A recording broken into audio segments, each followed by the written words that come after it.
mais ce n'était que le début. Dans les jours qui ont suivi, quelque chose en moi s'est transformé. Ce n'était plus juste une parenthèse douce, mais un besoin plus profond, une soif d'exister autrement. Chaque message de Marc, chaque clin d'œil de Léo, chaque souvenir partagé par Julien, devenait une étincelle. Je ne savais pas encore jusqu'où cela me mènerait. La suite arrive très bientôt. Prépare-toi à plonger dans un tourbillon d'émotions, de doutes, de tentations. Et si tu veux être là quand tout basculera, pense à t'abonner et active la cloche. Car parfois, ce ne sont pas les gestes, mais les silences qui nous trahissent. Cœur Carter n'avait rien prévu.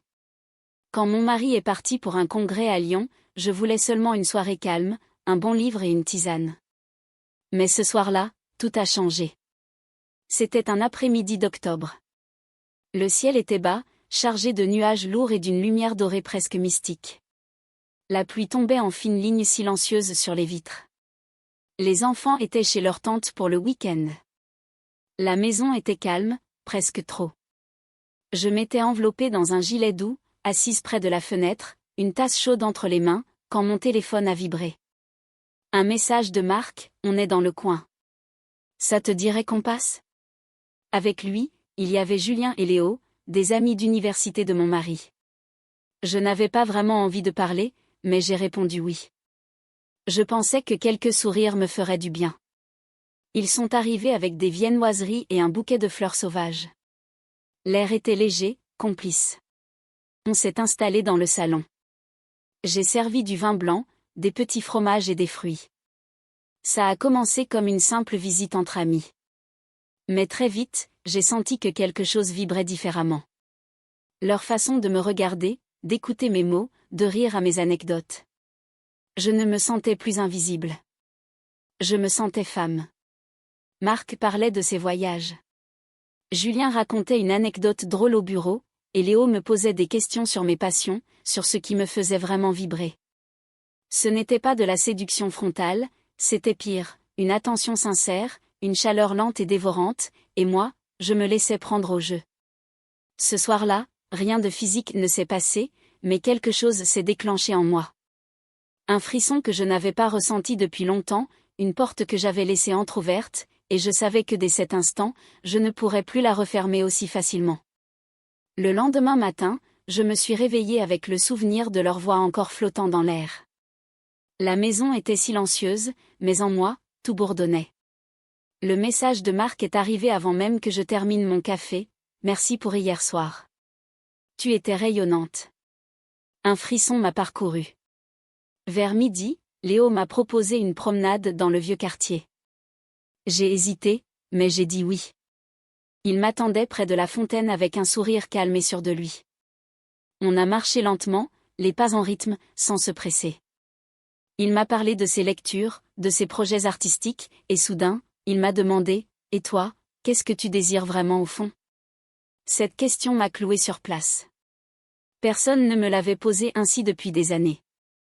Je ne savais pas quoi répondre. Il m'a regardé dans les yeux longuement, puis il a dit « Tu devrais y réfléchir. Tu le mérites. » Ce soir-là, j'ai rédigé une page entière dans mon carnet. Des choses que je n'avais jamais osé écrire, des désirs, des regrets, des curiosités enfouies. Julien, lui, m'a envoyé une playlist qu'il écoutait en pensant à notre soirée. Une chanson en particulier parlait de désirs silencieux. Ça m'a bouleversée. Les jours suivants, les messages sont devenus plus fréquents. Parfois, un simple « tu dors » tard dans la nuit. D'autres fois, une photo, une phrase volée à un livre. Aucun d'eux ne franchissait la ligne, mais tout cela la frôlait. Un vendredi soir, Marc a proposé un dîner. Juste nous quatre, comme l'autre fois. J'ai préparé une table sobre, quelques bougies, du bon vin. Mais dès qu'ils sont entrés, j'ai su que l'équilibre avait changé. Nos regards, nos gestes, tout était plus chargé. Après le repas, Léo a mis de la musique. Une ambiance feutrée s'est installée. Marc m'a tendu la main pour danser. Ce n'était pas une valse ni un slow, c'était autre chose, un langage des corps. Julien a observé en silence, un verre en main et un sourire discret au coin des lèvres. Il n'y avait pas de jalousie, juste une tension commune. Cette nuit-là, en fermant la porte après leur départ, je suis resté appuyé contre le bois, le cœur battant. Je n'avais encore rien fait de condamnable, mais j'étais à deux souffles de franchir une ligne invisible, et je ne savais plus si j'en avais peur ou envie. Mais cette tension ne m'a plus quitté. Le samedi matin, je me suis surprise à penser à leur visage dès l'instant où j'ai ouvert les yeux.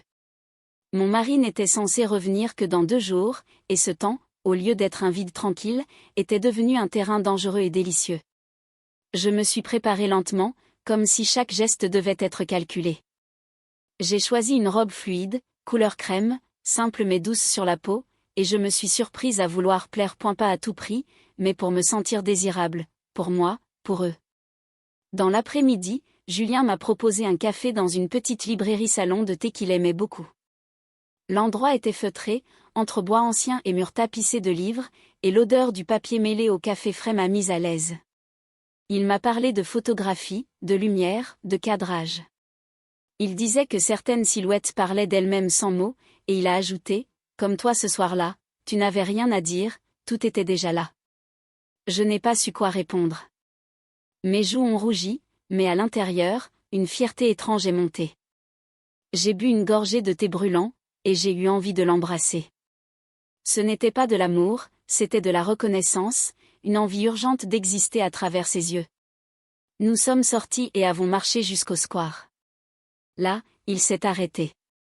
Il m'a regardé, tu sais que si tu franchis cette ligne, rien ne sera jamais comme avant, n'est-ce pas? J'ai acquiescé, mais je n'ai rien dit. Il n'a pas bougé, et moi non plus. Tout s'est passé dans nos regards. Puis il a souri, respectueux, et a simplement touché ma main avant de me raccompagner chez moi. Le lendemain, Marc m'a écrit pour m'inviter à un brunch dominical dans un petit appartement qu'il louait parfois pour travailler. Il voulait me montrer sa nouvelle œuvre, un tableau inachevé. J'ai hésité longuement, mais j'y suis allée. L'endroit était clair, baigné de soleil.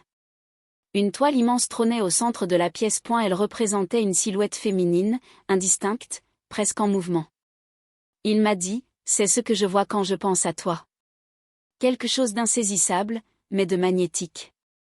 J'ai approché la toile et me suis tournée vers lui. Il était là, à 2 pas. Il n'a pas tenté de me toucher, mais j'ai senti son souffle, et j'ai compris que nous étions au bord d'un précipice doux et irréversible. Nous avons mangé en silence des tartines, du miel, du fromage frais. Tout semblait étrangement simple. Après le repas, il m'a demandé si je voulais peindre quelque chose. J'ai accepté. J'ai trempé le pinceau dans un rouge profond, et j'ai laissé ma main tracer une ligne horizontale sur une toile vierge. Puis une autre, verticale. J'ai arrêté net. Marc a souri, c'est un début. Et je me suis dit que oui, c'était peut-être ça, le début d'autre chose. En sortant, le vent frais d'automne m'a frôlé.